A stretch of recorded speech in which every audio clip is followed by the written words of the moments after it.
মই কেনেকৈ আজি আপোনাৰ প্ৰশ্নটো উত্তৰ দি মোৰ শব্দও নাই, মই ভাবিবও পৰা নাই যে তেওঁ আমাৰ মাজত নাই। গতিকে আমি এটা কথাই ক'ব খোজোঁ যে জুবিন গাৰ্গ নাইকিয়া হৈ যোৱাটো আমাৰ বাবে বিশ্বাস কৰিব পৰা কথা নহয়। তেওঁৰ বেমাৰ হ'লেই আমাৰ বিশ্বাস নহয়, এতিয়া নাইকিয়া হৈ গৈছে, বিশ্বাসেই নাই হোৱা।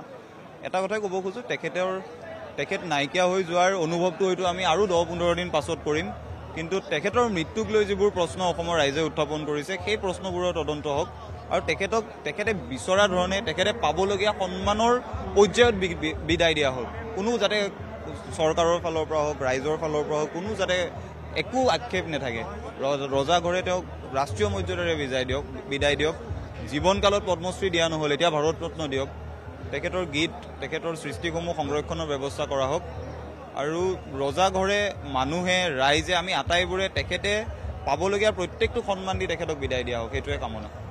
আমাক বহুখিনি দিলে, এতিয়া আমাৰ দায়িত্ব আমি কিদৰে তেখেতক সন্মান দিম, কিদৰে আমি তেখেতৰ সৃষ্টিৰে যে মই আগুৱাই নিম, সেই প্ৰশ্নবোৰ, সেই উত্তৰবোৰ কেনেকুৱা হ'ব মই ভাবিবই পৰা নাই। তেখেত যে নাই সেইটোৱে বিশ্বাস নাই হোৱা।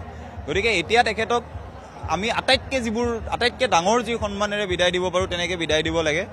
মৃত্যুক লৈ থকা প্ৰশ্নবোৰৰ অৱসান হ'ব লাগে। দোষী যদি কোনোবা হয় তেওঁলোকে শাস্তি পাব লাগে। জুবিন গাৰ্গ অমৰ হয়, জুবিন গাৰ্গ কেতিয়াও হেৰাই যাব নোৱাৰে, মাতটো কেতিয়াও হেৰাই নাযায়, গানবোৰ কেতিয়াও হেৰাই নাযায়, সদায় আমাৰ মাজত থাকিব। কিন্তু এতিয়া তেখেতে বিচৰা ধৰণে, ৰাজকীয় ধৰণে বিদায় দিব লাগে। ৰজাৰ বিদায় ৰজাৰ দৰে হ'ব লাগে। আপুনি বিচৰা বাতৰি পাব কেৱল নিউজ 18 এপত। নিউজ 18 এপ ডাউনলোড কৰিবলৈ স্কেন কৰক এই QR কোড। গুগল প্লে ষ্টৰতো পাব এই নিউজ 18 এপ।